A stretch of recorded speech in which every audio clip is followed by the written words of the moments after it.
Bom, então nós estamos justamente aqui nas consequências da hediondez, né? Então, a gente vai agora falar na segunda parte da lei de crimes hediondos, né? Essa aula, salvo engano, ela está dividida em 3 partes. Bom, vamos falar então das consequências desses crimes hediondos. Por que esses crimes hediondos, então, têm essas consequências? Primeiro, como eu disse, esses crimes são hediondos porque as consequências são mais graves, já que eles são considerados crimes de gravíssimo potencial ofensivo, né? Então, a primeira consequência, que está prevista no artigo 2º, é eles serem suscetíveis de anistia, graça e indulto, e concessão de fiança, e a pena cumprida inicialmente em regime fechado. Bom, para quem não sabe, a anistia ela é dada pelo Congresso Nacional. O indulto é dado pelo presidente da República. Então a primeira pergunta que se faz estaria correto uma lei extravagante prever a impossibilidade de concessão do indulto se o indulto é uma prerrogativa exclusiva do presidente da República? Primeira questão. Segunda questão, a lei, se vocês se lembram, ela tinha o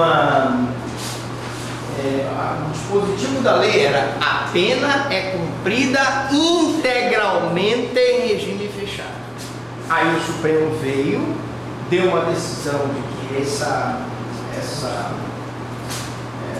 dispositivo era inconstitucional, e aí veio uma alteração da lei, disse inicialmente em regime fechado.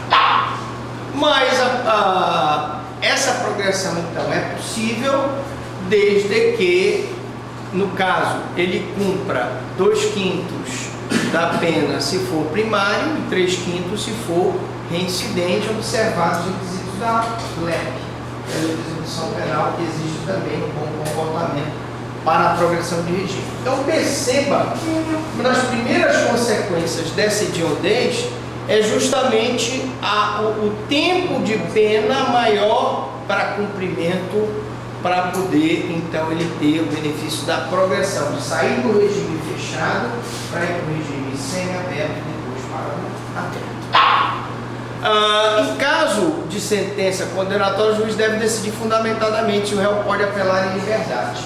A lei, no primeiro momento, desejava que as pessoas que fossem condenadas pelo crime hediondo não pudessem, então, apelar em liberdade.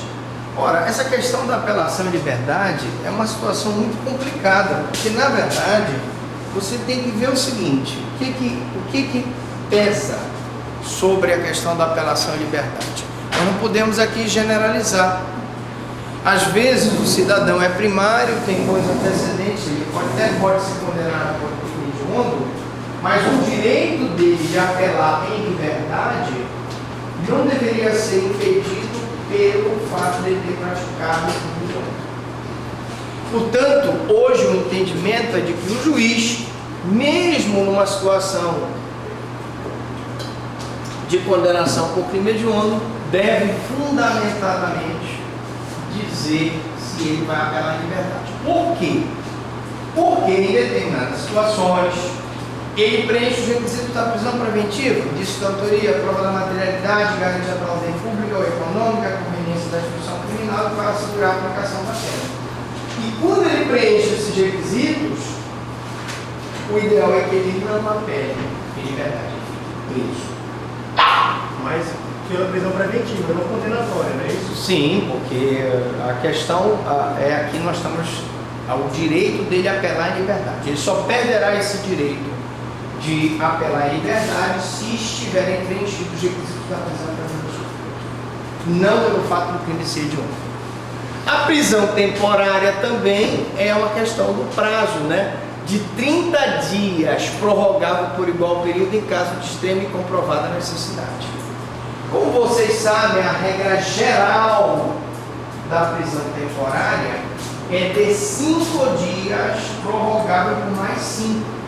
Mas como eu estou tratando de crime hediondo, cujo caráter é muito mais grave, eu então tenho que considerar um tempo maior de prisão temporária a 30 dias, prorrogável por mais 30 dias.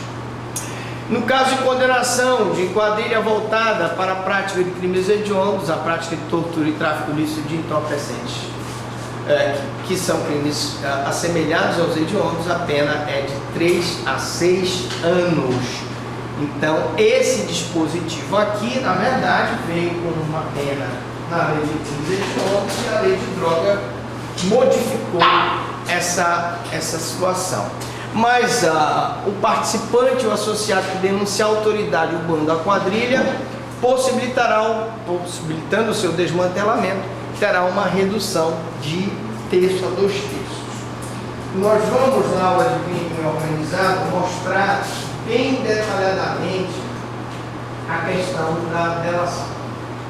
Hoje em dia, poucas pessoas entendem, na verdade, de crime organizado, e eu, inclusive, discuti a aula de vocês com um juiz do crime organizado aqui em Belém, que é o doutor Eduardo Freire, e procurei colocar na aula o máximo possível de conhecimento.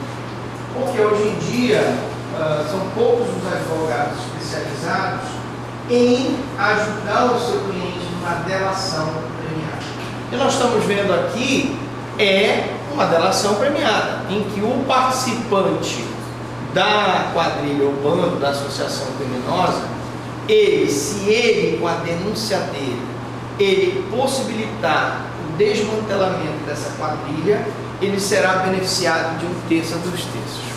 Um dos requisitos para a concessão dessa delação premiada é justamente o acompanhamento de um advogado. Portanto, nenhum acusado em juízo poderá fazer, em juízo ou fora dele, poderá fazer uma delação premiada ao Ministério Público, à Polícia Federal ou a quem de direito, se ele não tiver assistido de advogado. E eu estou dizendo isso para vocês porque é um filão que muitas pessoas não aproveitam. E nessa aula de crime organizado, era tudo que você queria saber sobre a delação premiada, a gente não teve coragem de perguntar. O artigo 2º, inciso 1º da Lei de Crimes Hediondos diz: por ele, os crimes hediondos e assemelhados são insuscetíveis de anistia e graça, indulto. Aí, nós temos que ver o seguinte: a Constituição Federal, seu artigo 5º, só vedou aos referidos crimes, ou seja, crimes hediondos e assemelhados, a concessão da graça e da anistia, nada falando sobre o indulto. E a pergunta primeira é: a lei de crimes hediondos poderia então ter vedado também o indulto? E aí se estabelece a primeira controvérsia. Existem duas posições. Uma posição: a vedação ao indulto não fere a Constituição, pois o texto, ao mencionar a graça, o fez em termos genéricos, englobando o indulto, que é uma espécie de graça, tá? No sentido de clemência e indulgência. É a posição do Damásio, do Capês e do Vicente Serrinquiaro, que deu inclusive um voto sobre isso. Mas a segunda posição é justamente a posição do Alberto Silva Franco, que diz que a concessão do indulto é inconstitucional, primeiro porque o legislador ordinário não poderia tê-lo incluído na legislação ordinária, já que a CF dispõe que a concessão do indulto é uma prerrogativa exclusiva do presidente da República. Assim, não poderia o legislador ordinário limitá-lo no exercício dessa atribuição. Me parece, e aí vamos abrir para o debate, que o Alberto Silva Franco tem razão. E eu digo por quê. Recentemente, o Supremo Tribunal Federal se debruçou sobre um indulto que foi concedido pelo Michel Temer. Vocês se lembram?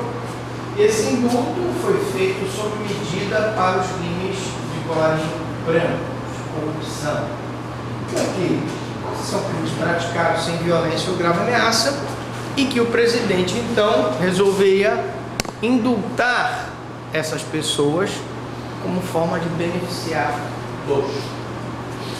E esse indulto foi questionado perante o Supremo, e o Supremo disse exatamente isso que o Alberto Silva Franco já vinha dizendo, que o indulto é atribuição exclusiva do presidente da República.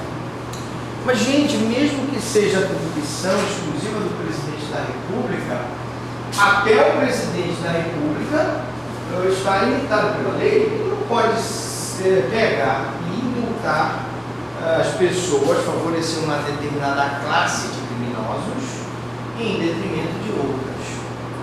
E aí o grande problema dos indultos, que são concedidos pela presidência da República, e muitas das vezes é essa falta de proporcionalidade, de igualdade, falta de critério. Tá?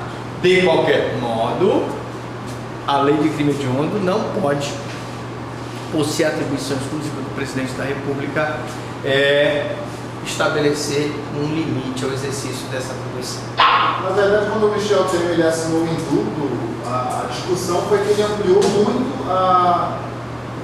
o espectro do indulto, né? Não foi direcionamento certo a um tipo de crime.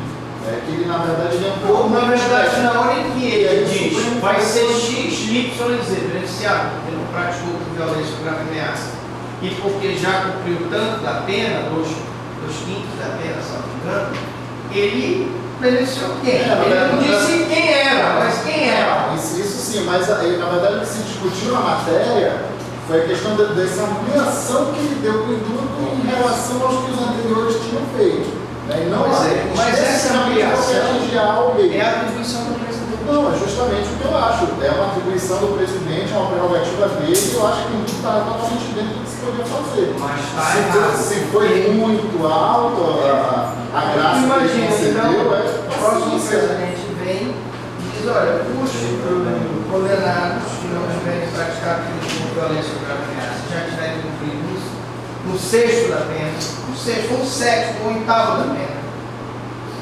Aí, quem vai ficar preso? O Lula vai sair. Primeiro que sai o Lula, vai descer, nada contra o Lula, nem quem vai descer o Lula. Mas eu quero dizer o seguinte, o que a gente questiona é esse limite, que a atribuição dele, tudo bem, tem essa atribuição, é o presidente da República. Mas, justamente, ampliar muito sem ter uma proporcionalidade é que deveria ser questionado. A legislação ela não especifica, né, o que se deve fazer, até onde se deve ir, na verdade é uma prerrogativa. O indulto sempre é sempre. Então pode até sim. Ele nunca pode ser objetivo. Professor, na primeira corrente não permitia, né? Sim. Não permitia. Na primeira corrente se permitia que a lei de crimes hediondos previsse o indulto, porque na verdade o indulto é uma espécie, um gênero, uma espécie da graça. Tá? Embora ela não tenha falado indulto a palavra, mas quando ela fala indulto ela está falando de graça, que poderia ser graça coletiva, indulto, ou graça individual, graça propriamente dita. Tá? Bom, acompanhe lá. Esse indulto ele é graça, redução, comunicação de pena. O indulto ele porque a graça o indulto é uma pessoa específica, e a graça, o indulto é uma coletividade, e a graça é uma pessoa específica. Então, o que o Temer fez foi um indulto, porque foi coletivo, que é a graça coletiva. Quando a gente fala em graça mesmo, propriamente dita, graça individual. Eu vou agraciar um determinado prisioneiro com benefício. Pois é, imagina só se a gente for discutir o tamanho da amplitude do indulto que o presidente pode dar, é melhor que a gente tire a graça. Porque imagina se um presidente um dia decide agraciar um preso especial. Que fosse Lula, que o Haddad tivesse ganhado e que ele decidisse agraciar o Lula para mim, totalmente dentro do espectro do que ele pode fazer. Se ele pode fazer pela lei. E aí, se a gente começa a discutir isso, é melhor a gente tirar isso do espectro. Quando os presidentes fazem isso, por exemplo, o Fujimori, foi agraciado. Sim. Né? como é o nome daquele da Nicarágua? Aí a revolta popular foi muito grande também. Aí, Sim, então eu acho assim, cabe ao Supremo Tribunal Federal, na minha opinião, para não entrar muito nessa discussão, estabelecer os limites desse benefício de acordo com a própria lei. Quando se estende muito esse benefício, embora seja uma prerrogativa do presidente, ele, no meu entendimento, deveria limitar aos próprios princípios constitucionais, como proporcionalidade, razoabilidade, que a partir do momento que a concessão não é proporcional, não é razoável, não se deve, então, autorizar. professor, e o legislativo, no sentido, o senhor está falando aí de uma regulamentação, não seria papel do legislativo, então? Seria possível? Mas aí tu acha que o legislativo vai regulamentar uma situação dessa? Porque o próprio legislativo hoje, gente, vocês têm que entender, alguns envolvidos com a própria corrupção têm interesse em fique sem regulamentação para que futuramente eles possam ser beneficiados. Porque na hora que ele coloca a regulamentação, ele que está envolvido com corrupção, futuramente não poderá não ser beneficiado. Então, para eles é interesse que fique realmente sem regulamentar. Mas o STF, quando ele limita esse indulto, ele não está legislando, não cabe, ele não tem essa competência. Não é legislando. A competência. Ele está, foi feito um questionamento sobre a legalidade do indulto do Temer. O STF poderia, em várias situações, ele ter decidido, olha, isso aqui é desproporcional, isso aqui viola a legalidade, isso aqui viola a razoabilidade, isso aqui viola o princípio da igualdade. Poderia? Ele está legislando? Não, ele está se manifestando sobre uma determinada decisão administrativa que merece ter um controle. Porque não é porque é uma decisão, uma atribuição do presidente da República, que ele pode simplesmente fazer o que ele quer. Exemplo, agora mesmo ele reeditou uma medida provisória, o Supremo foi lá e disse, não, você não pode fazer isso. Ele não está legislando. Não, mas o STF disse isso com base na Constituição. Ele está previsto na Constituição que não pode ser a proporcionalidade, a razoabilidade estão na própria Constituição. Na hora que ele estipula um cumprimento de pena de 1/5 e que aquela pessoa que não praticou o crime com violência ou grave ameaça possa ser beneficiado, ele está estendendo demais o benefício, fora do parâmetro razoável. Mas é uma questão de opinião, professor, não é uma questão de Exatamente. Não é uma questão normativa aí, é uma questão de opinião. Quem analisa a questão da razoabilidade é o Supremo Tribunal Federal. A proporcionalidade é o Supremo. Uma opinião do juiz, tem razão. Eles vão lá no voto, eles podem dizer que sim, pode dizer que não. Tanto é que o Barroso foi lá e escreveu. Isso aqui está tudo errado. Ele não pode fazer isso. Não Bom, existe princípio que ampare. mas vamos tocando o barco. Proibição da fiança e liberdade provisória. Uma outra questão que a gente tem que analisar. Afinal de contas, uma pessoa que pratica o crime hediondo teria direito à fiança e à liberdade provisória? O propósito inicial da lei de crimes hediondos era não conceder fiança e não conceder liberdade provisória.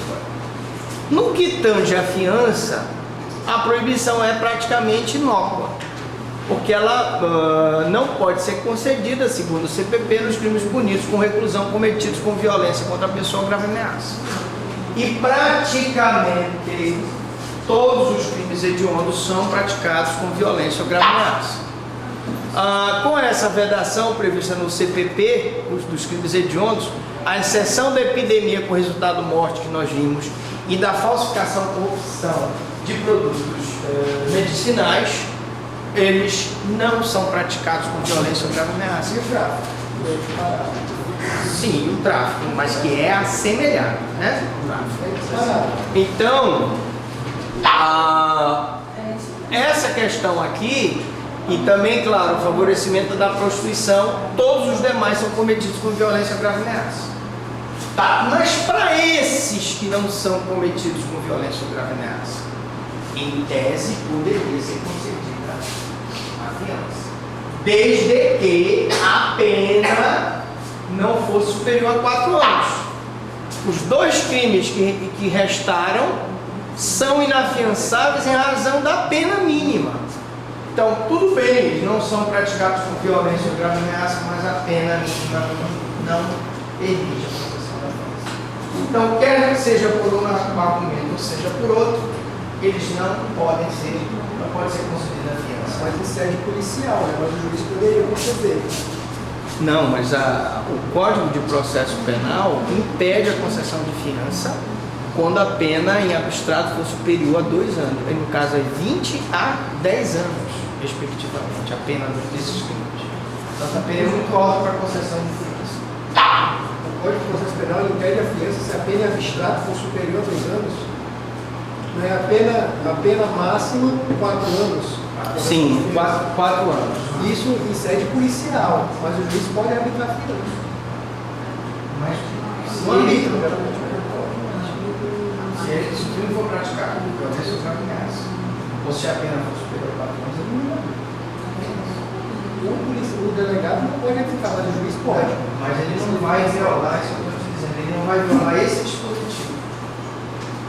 Ele não vai violar esse dispositivo. Quem for me mostra uma decisão de uma concessão de fiança. Não é uma questão de dispositivo, o dispositivo acho que diz. Não, se o código proíbe a concessão de fiança de crime acima de 4 anos, como é que o juiz vai conceder fiança?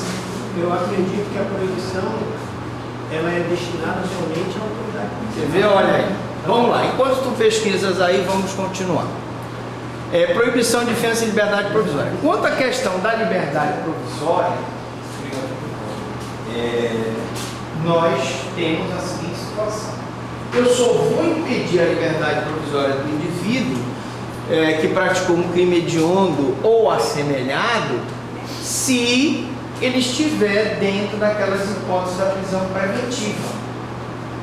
Então, se existe um indício da autoria, prova da materialidade e garantia da ordem pública, conveniência da instrução e para assegurar a aplicação da lei penal, eu não posso conceder a liberdade provisória.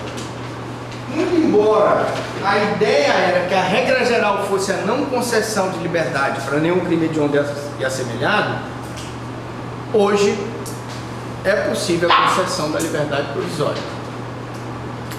Nos crimes cometidos por grupos armados, civis ou militares contra a ordem constitucional e o Estado democrático, eu não posso conceder fiança, como também no indeferimento da liberdade provisória ao acusado preso pela prática de crime hediondo ou a ele assemelhado, requer uma fundamentação, garantia da ordem pública, conveniência da instrução, assegurar a execução da pena, para que a gente possa, então, interferir ou deferir a concessão da liberdade provisória. Tá?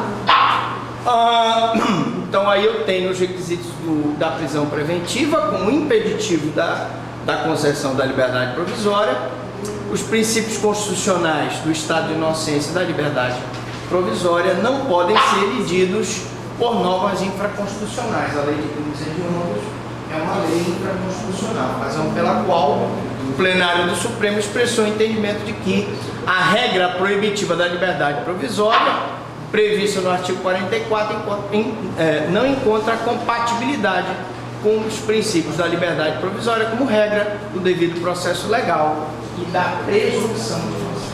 Repito, só será indeferida a liberdade provisória se preenchidos os requisitos da prisão preventiva. Só será indeferida a fiança se não estiverem preenchidos os requisitos do Código de Processo Penal. Entre eles, crime praticado com violência ou grave ameaça e cuja pena seja superior a 4 anos. Bom, regime de cumprimento de pena. Nós tivemos logo no início, e a gente fala um pouco aí na hora, da tentativa de se colocar o cumprimento da pena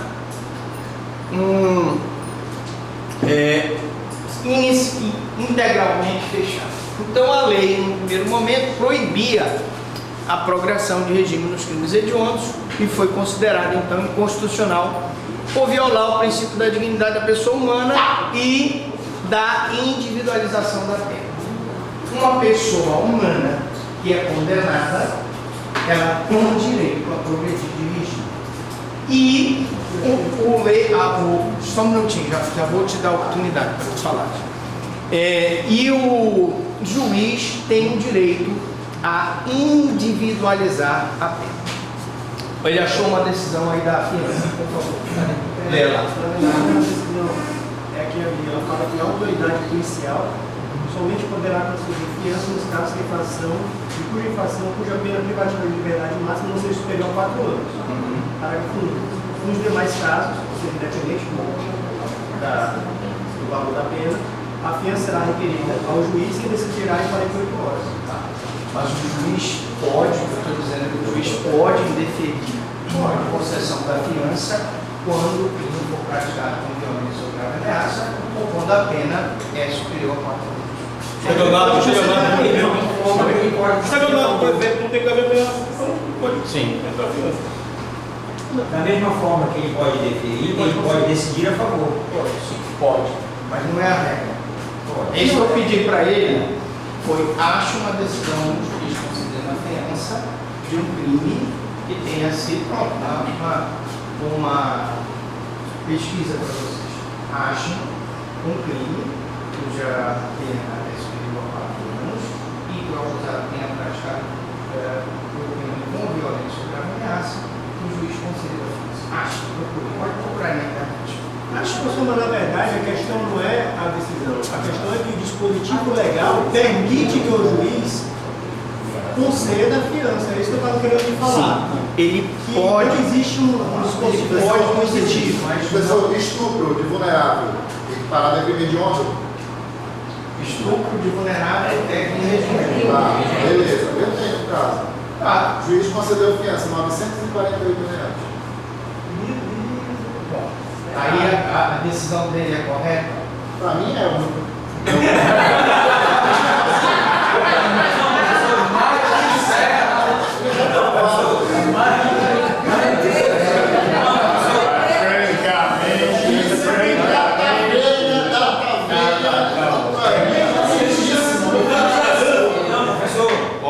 Tem que ser analisado para o crédito. Gente, eu venho da aula como professor, mas como promotor a gente tem que defender o que está dentro da lei. O cara pode até ter decidido isso, mas é uma decisão.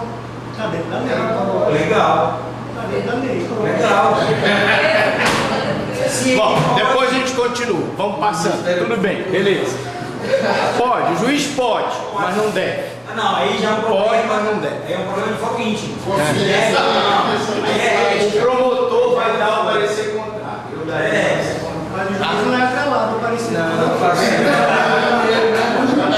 Eu sei. Aí o promotor recorre. Também não vai fazer Vamos lá. Mas, gente, olha só. Se você quiser, eu consigo usar. Vamos entrar nessas. Eu acho que a gente tem que tentar seguir aqui, porque são 97. Vamos prosseguir. Regime de cumprimento. Mas com a decisão do. Eu estava falando que o início da lei de crimes hediondos, eles impediam essa progressão de regime. Aí teve um habeas corpus, que só teve efeito entre as partes, mas que decidiu que o condenado tinha direito à progressão de regime. A partir desse habeas corpus, houve um movimento que a lei foi modificada no sentido de que a progressão de regime nos crimes hediondos dar-se-ia após o cumprimento de 2/5 da pena, se ele fosse primário, e aí é 2/5 da pena, se ele for primário, e 3/5 se ele for reincidente. Então imagine, por exemplo, um cidadão condenado por homicídio há 15 anos, ele teria que cumprir 2/5 da pena, né? Se ele fosse primário, e 3/5 se ele fosse reincidente. Isso, na verdade, traz uma consequência mais grave, porque se eu tenho um crime comum em que ele cumpre só 1/6 da pena para progredir de regime, quando eu coloco 2/5 ou 3/5, eu estou dificultando. Então, a lei de crimes hediondos, ela tem esse objetivo, dificultar a questão da progressão de regime. Não impedir, que ela não pode, mas dificultar sim. Outras implicações. O livramento condicional, tranquilo, perfeitamente possível. A concessão do livramento condicional, desde que preenchidos os requisitos do artigo 83, deve cumprir 2/3 da pena, em se tratando de crime hediondo ou assemelhado, não poderá ser reincidente.